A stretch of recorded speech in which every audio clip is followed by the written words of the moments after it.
Speaking truth to power is important for all of us at the right times. But are we hearing what needs to be heard?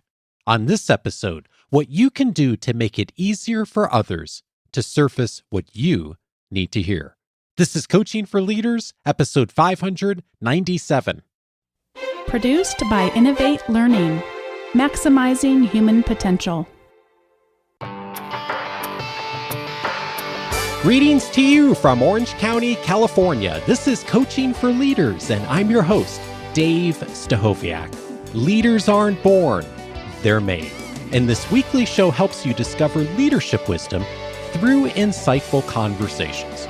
We've had a number of conversations on the show over the years about speaking up, of being able to manage up in some cases, of being able to get our message across.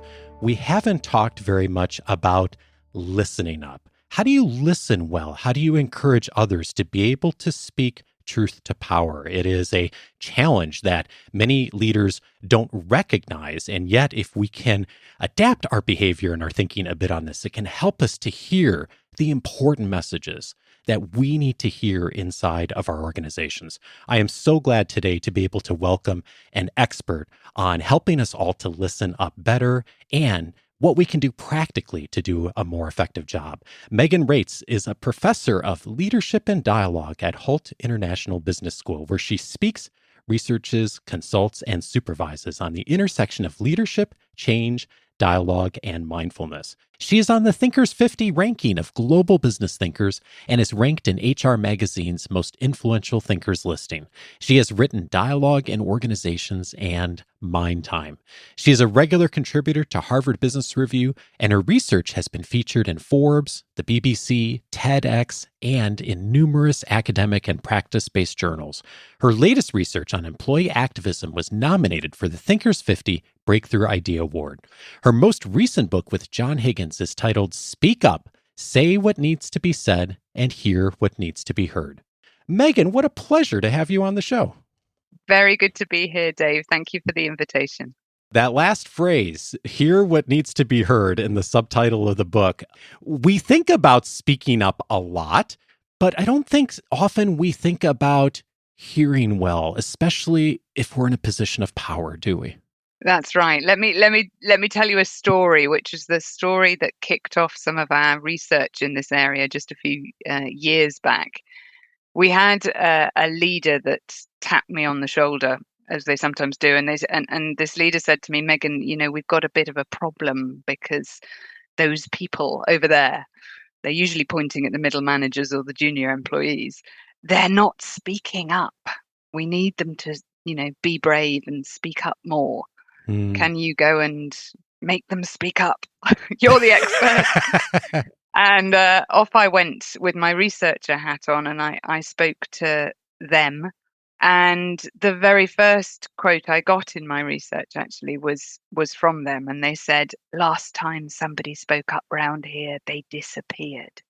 And right from that word, from those words, I should say, it became obvious to us that we can ask people to speak up, but people speak up depending on the conditions that are provided. They speak up depending on how we show up and how we listen up. So speaking up is relational. It depends on particularly how people in perceived positions of power show up and how they listen up. So it'll be good to be talking about that side of the coin with you today. Yeah, and that's one of the things you told me before our conversation today is that power affects what gets said and what gets heard. And we feel that, we see that when it's us speaking up in the organization. And it's interesting how we often don't see that on the other side. And I think you've said most leaders are blind to just how difficult it is for others to speak up to them, aren't they? Yes, exactly. We talk a lot about labels and titles in our research. So as an example, when people are tuning in right now and they're listening to my voice, you've already labeled me. Even though you can't see me, you'll have labeled me on my accent on my voice. You'll probably have labeled me female and British. I think that's a bit of a giveaway. And you'll even possibly be trying to label me on how old I am. I have the label of professor. So we label ourselves in all manner of ways, and we label others as well. And it's a very natural and normal, and can be even a helpful process. But the very interesting thing about these labels is that they convey relative levels of status and authority depending on the context. So, for example, in many organizations, hierarchical label affects status. Also, things like department or specialism. If you're in HR, or if you're in sales, or if you're in finance, maybe things like where you're located. Are you in the headquarters or are you in the regions? Maybe how long have you been at the organization? All these sorts of labels mean different things in different contexts, but they kind of help us navigate power and status, and they are hugely influential when we come to that little equation in our mind that tells us, should I speak up here? Am I supposed to speak up here? If I speak up, will I be heard? Or should I stay silent? Oh, indeed. And one of the things that struck me in thinking about your work was I found myself thinking about speaking up and then listening up as often two different things. Like when I or someone else is speaking up, that's a conversation. And then listening up is something different in my mind often. And one of the things that you've mentioned is that these actually go hand in hand. Tell me more about that. I'm going to go straight to another person that I interviewed recently, a fantastic guy called Ian Wilkie, who runs an organization, a charity called 50 Million Voices. And 50 Million Voices is an organization that seeks to support about 50 million working age adults across the world who stammer, and also supports the community in the workplaces with these individuals as well. And Ian said to me in his interview, he said, Megan, how you show up affects my voice. So quite literally, Megan, if you show up really busy, distracted, judgmental, frustrated, if you show up like that, I will literally lose my voice. And that, I thought, was the most amazing metaphor really for leadership practice as well. And for all of us, how we show up affects the voices of the people that are around us. And it's that relational, So if I often say to leaders, if they are doing the pointing thing and they're saying they should speak up more, and let's face it, all of us do that. At one point or another, we find ourselves looking at somebody going, they need to just be a bit more assertive. They need to be. And when leaders do that, I just gently remind them that they're part of this process. So what is it that they are doing that is meaning that voice isn't emerging? And rather than pointing at that person, okay, they may need to speak up. They may need to be braver. They may need to have some training in that area. But it's very often the leader that can change their behavior, and that makes all the difference. So how do we look at how we show up and how that affects the voices around us, rather than seeking to sort of point the finger in the other direction? Yeah, there's a really big and here, right? It's both. It's, yes, we're encouraging, developing others, helping others to speak up, but also it's like looking first at ourselves and making sure we are creating the space where folks feel like they're able to do that. And I was a Dale Carnegie instructor for many years, and one of Carnegie's principles that I always loved was try honestly to see things from the other person's point of view.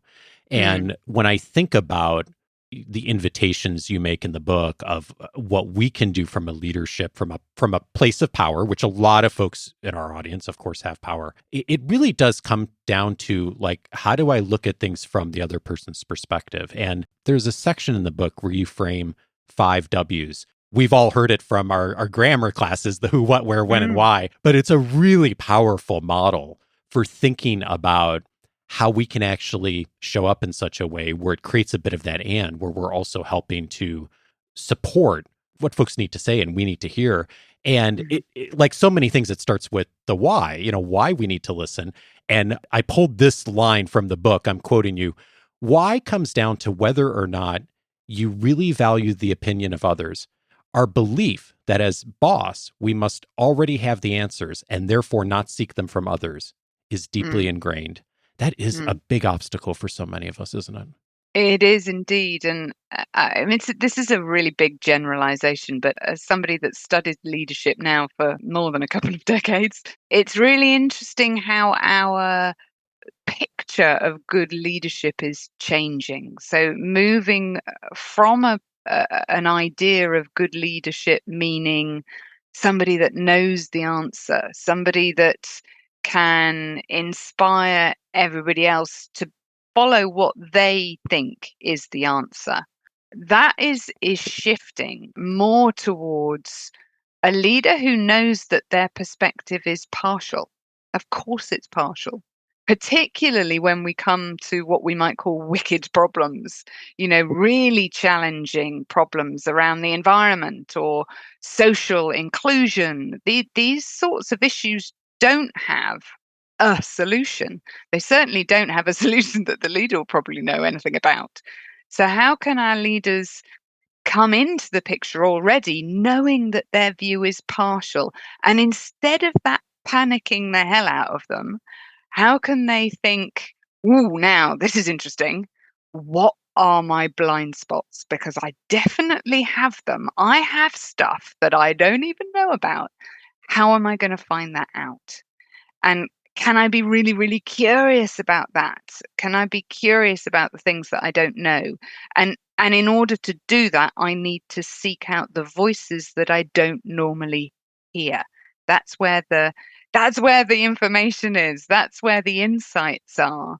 That's where some of our more innovative solutions are to some of these issues.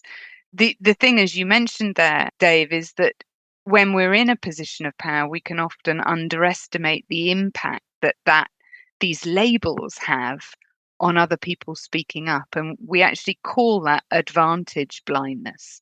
When you have the label of chief executive, when you have the label of sales, for example, in some companies, sales is, king. When you have the label of gender label as well and ethnicity labels, very often white and male are labels which convey status and authority. But when we have these labels, it's difficult to see the impact that they have. It's actually when we don't have those labels that we can turn around and go, gosh, they make a difference as to whether you get heard around here.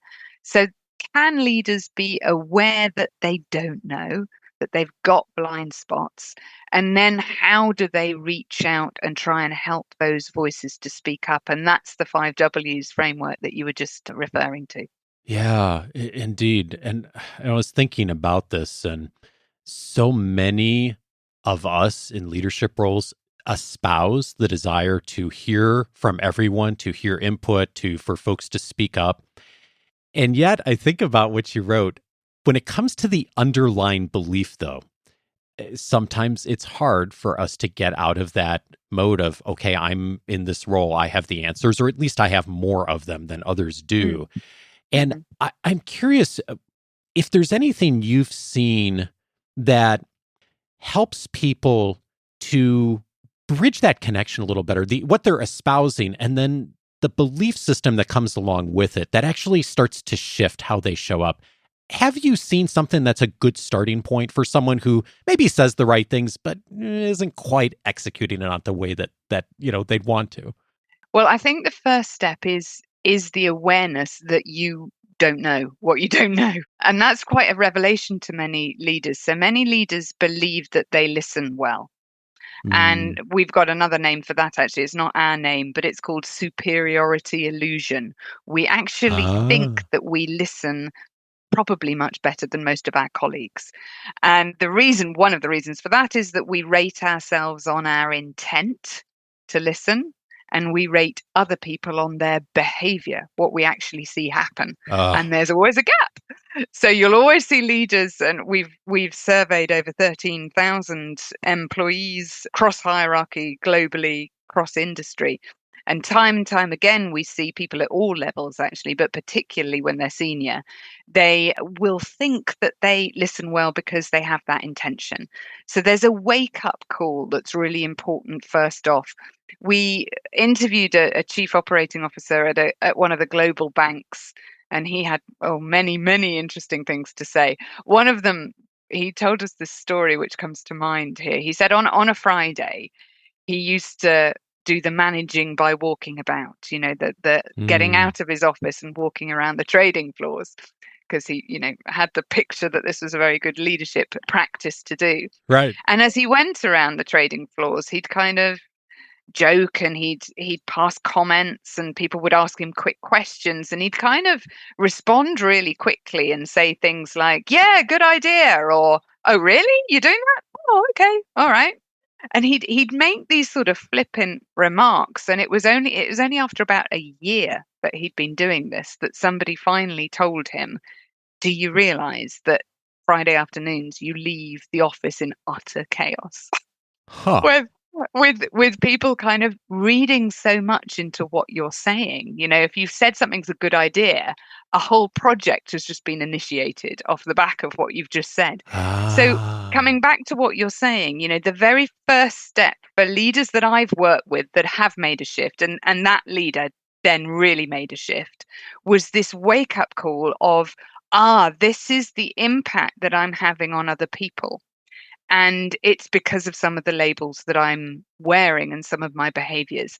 So how do I help others to feel safer when I'm around? How do I reduce that kind of power distance that's meaning that people can't really speak up to me?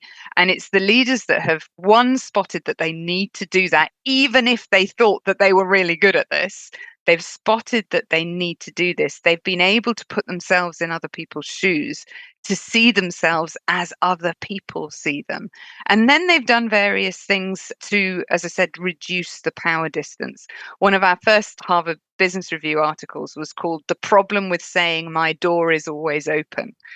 And, many leaders will make the invitation, "My door is always open, please come and speak to me."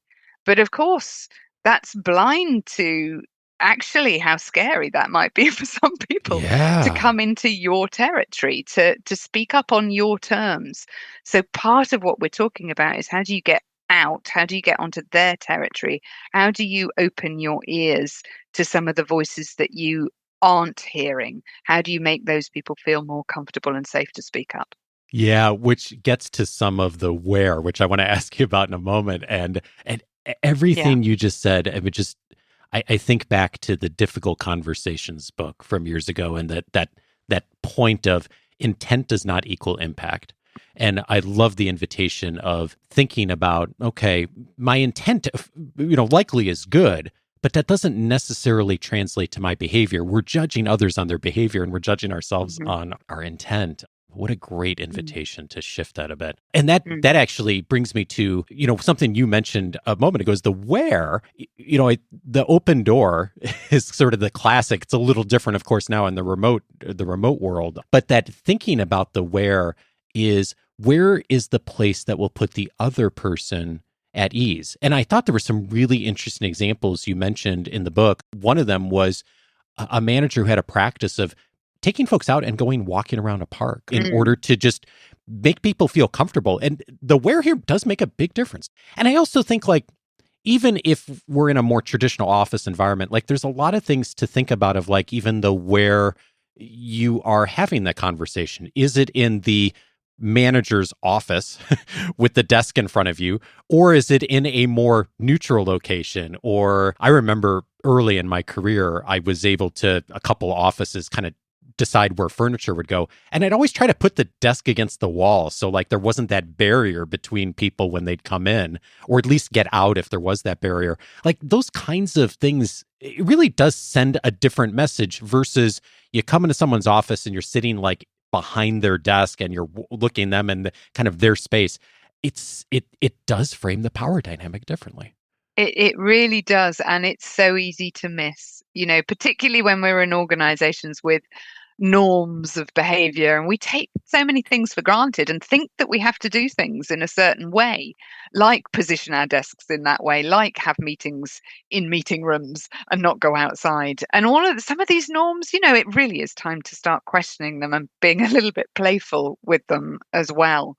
An example of two managers that I worked with recently, I thought was a really good example of the 5 Ws in practice. One of the most important aspects was the where.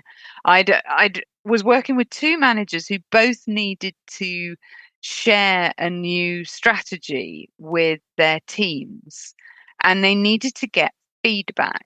So this is a really normal situation, and many people listening in here have had similar things where they've come up with an idea essentially, and now they need to get feedback from people. Well, it was so interesting to see how these two managers went about it. And one of these managers called a very big formal meeting. Everybody was in a massive meeting room in the offices. He was on a stage and he presented his slides up on a big screen. And at the end of this presentation, with everybody sort of sat in rows listening, he he clapped his hands really loudly and he leant forward and he literally just went, "Right, feedback." And I mean, I had my mouth open at this stage and watched everybody sit on their hands. There was no way anybody was going to speak up. And it was really interesting that he blamed them. When he came off stage, he blamed them for not being brave enough and not speaking up. And I worked with a second manager at a similar time, and she just had a very different strategy. She got together people in actually it was the cafeteria, so it was a corner of the cafeteria. It was very much more informal. She still sort of flicked through the strategy to present it, but then she asked each there was about 10 people there. She asked a few of them to put themselves in the shoes of a really discerning customer. She asked a few people to put themselves in the shoes of, their most ruthless and scary competitor. And she asked a few of them to put themselves in the shoes of junior employees. And she said, from those perspectives, what would be the two biggest challenges you'd have to the strategy that you've just listened to? If you were them, what would be the top two challenges? And it doesn't guarantee that people will speak up. They still have to feel safe to speak up in that environment. But there were so many things that were different about the way she went about it. It was in a different place. She framed a different question. She had different verbal and body language that was so important as well. And she gave people an opportunity to really disagree with her. And I think, again, this is a fairly new leadership practice that we're focused on. And goodness, does this sound counterintuitive? But as a leader, one of your most important practices is to enable others to disagree with you. Indeed. I'm thinking about the image of the manager up on the platform demanding feedback almost, and then the person in the cafeteria setting, like in a more informal space. And just the visual image of that, of like showing up in one of those spaces. I almost think of like when people come over to our house, we have like a formal little like library living room thing. No one ever sits there and has a serious conversation. Where all the serious conversations happen is in the kitchen, right? Yeah. Like we're cooking the food and we're talking and like that's where the conversation really happens. It's like the informal, like more great conversations have started there than in any other place in our house. And I just think of that as an analogy for like as human beings, like what's going to make it a little safer for us. It's when we don't feel like we're talking to someone, there's a huge hierarchy and those kinds of things. It's just so different on how we're helping other people feel. And another great analogy for any parents listening, parents of teenagers probably know that sometimes, not all the time, but sometimes if you really need to find out what's going on, one of the best places is when you're driving. You're staring ahead. The teenager is in the passenger seat. You don't have to make eye contact. And that's where a lot of stuff gets actually talked about, is in the car going places. And it, again, rather than parents staring teenager in the eyes and over the table, which doesn't tend to allow them to open up. Yeah, which is a good lead into when, the right moment, right? To help someone to speak up. And as I was thinking of when, I just had a conversation this week with one of our members who was asking our advice in one of our academy sessions on how to handle a situation of giving feedback to a boss. And they had several times where they and some of their peers had given feedback to a boss when it was asked for in a small group setting, like the executive leadership team. And very quickly, the boss got very defensive and responded poorly. And of course, they all learned really quick, don't ever do that, right? But when we got to talking about it, it turned out when she would talk with him one-on-one and make requests, not only would he listen, but he would change his behavior almost immediately on some things. And so a bunch of us were like, hey, maybe forget the group stuff.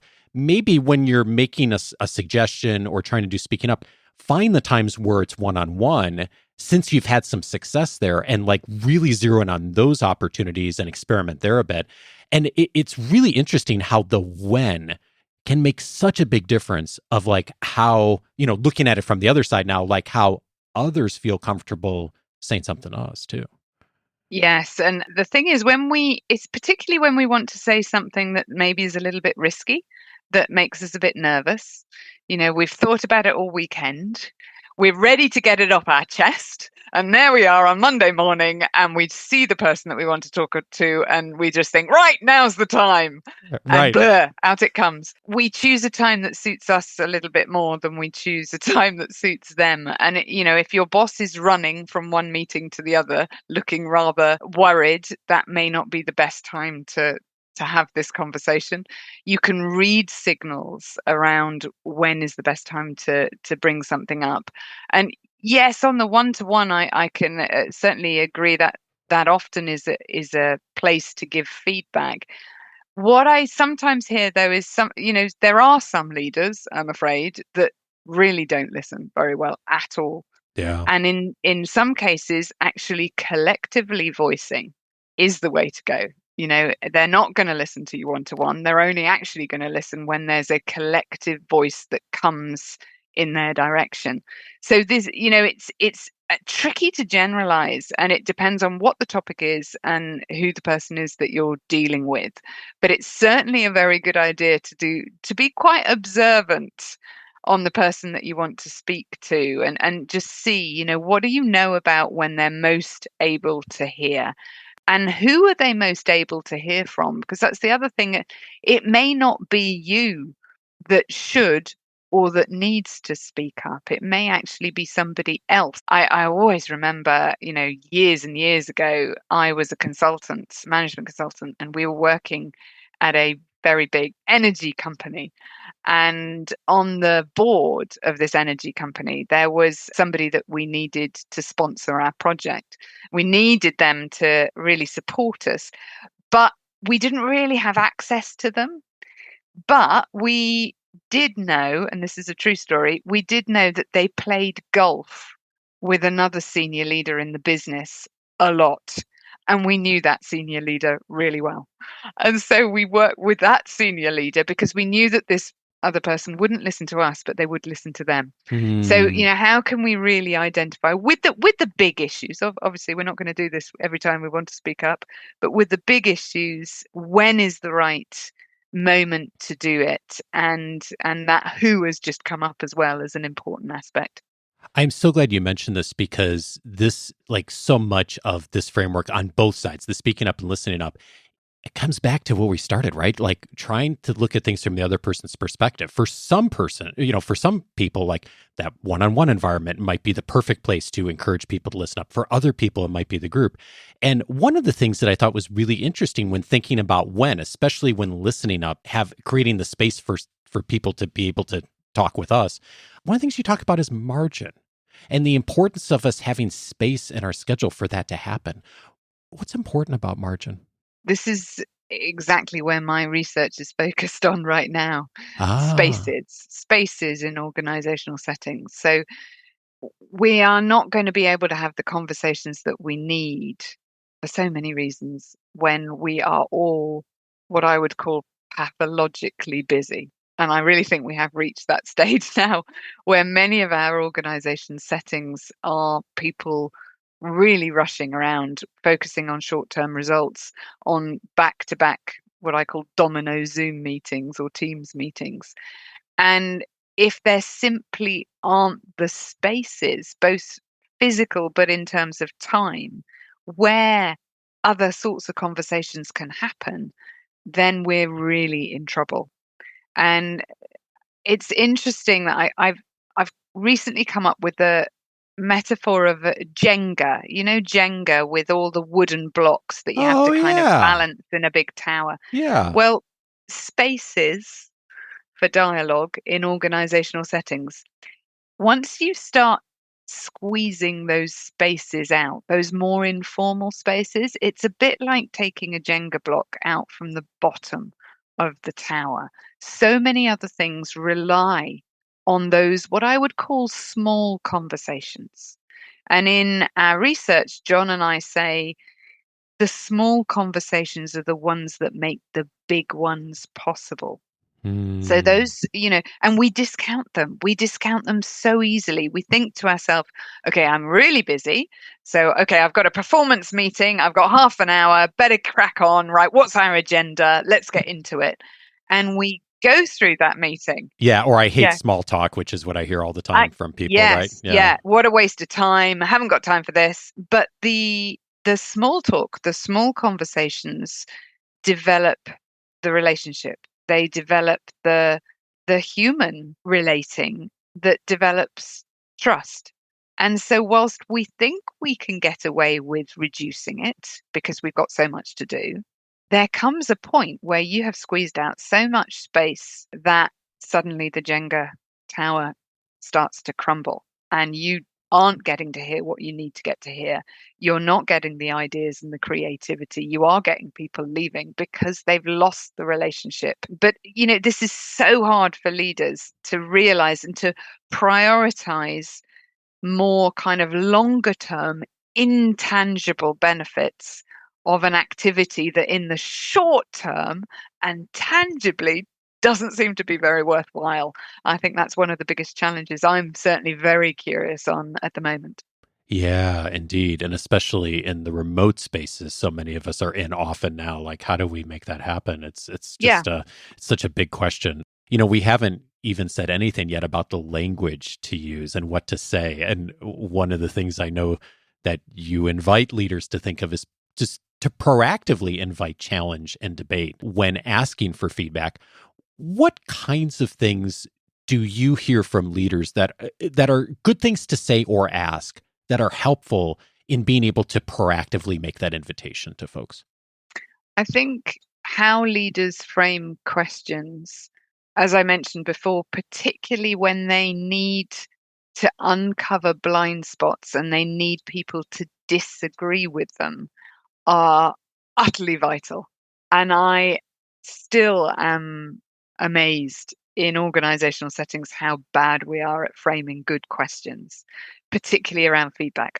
All the time I hear leaders at the end of a meeting kind of going, "So, has anyone got any feedback?" Mm, You can just see the automatic no response coming from everybody's lips. So, one of the story I told just before, which is how can you put people in different perspectives and ask them to challenge you from those perspectives? I spoke to a senior civil servant in the UK who writes policy documents. And she was saying that she used to send out the policy documents just with a little note to her team saying, "Could you give me some feedback on this?" And she was really disappointed with what she was receiving. And then one day she just changed it ever so slightly to send out the email. She said, "Could you please come up with one or two ways I could improve this?" ah, Very slight way of changing the question, but she was, she had a noticeable difference in what came back. So framing the questions so that it makes the brain think, okay, what are the number of ways I can improve it? And framing it in a way that you really have given people permission to disagree with you or challenge are really important. Megan Reitz is the co-author of Speak Up, Say What Needs to Be Said and Hear What Needs to Be Heard. Megan, thank you so much for your time and your work. Thank you, Dave.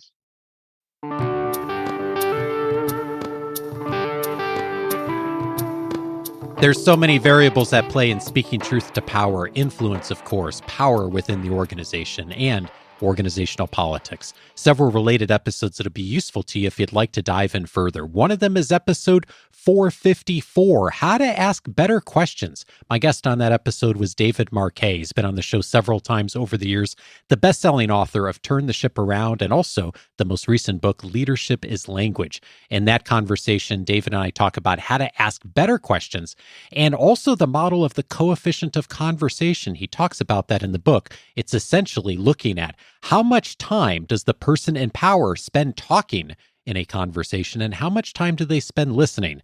As you'd imagine, the less time the person in power spends talking, the more time they hear information that's valuable for them and the organization. More on that, plus a lot on how to ask better questions in episode 454. I'd also recommend episode 546, How to Speak Up. Constance Locke was my guest on that episode. We looked at her research. On the other side of this equation, if you're the person that tends to not speak up when you'd like to get better at speaking truth to power.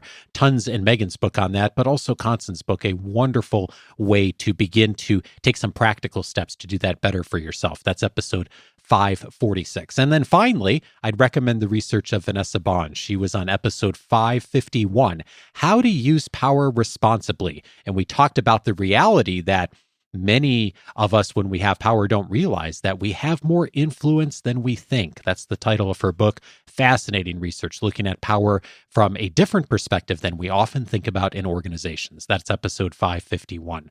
All of those episodes you can find on the coachingforleaders.com website. I'm inviting you today to set up your free membership at coachingforleaders.com. When you do, it's going to give you access to a whole array of benefits inside the free membership. Two of those benefits are my own library. I database every single article, video, podcast I find that I pass along in the weekly leadership guides. You can search for those by topic. It's completely free. If you're looking for a credibility piece or an article or a resource on a specific topic that maybe you're working on with your team or a client right now, it's a wonderful starting point. Just click on Dave's Library when you get inside the website. The other resource that's in there is all my interview notes. I'm including my notes from my conversation with Megan. Sometimes there's things in the notes there, in fact, many times that we don't get to in the interview itself, but I always post those for just about every conversation inside of the free membership. You can find that under interview and book notes when you get there.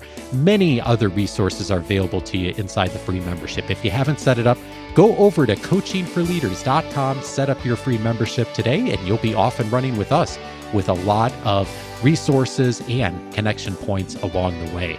Next week, I'm glad to welcome Oscar Trimboli back to the show. He is going to be helping us look at the assumptions that stop us from listening well. Join me for that conversation with Oscar, and I'll see you next Monday.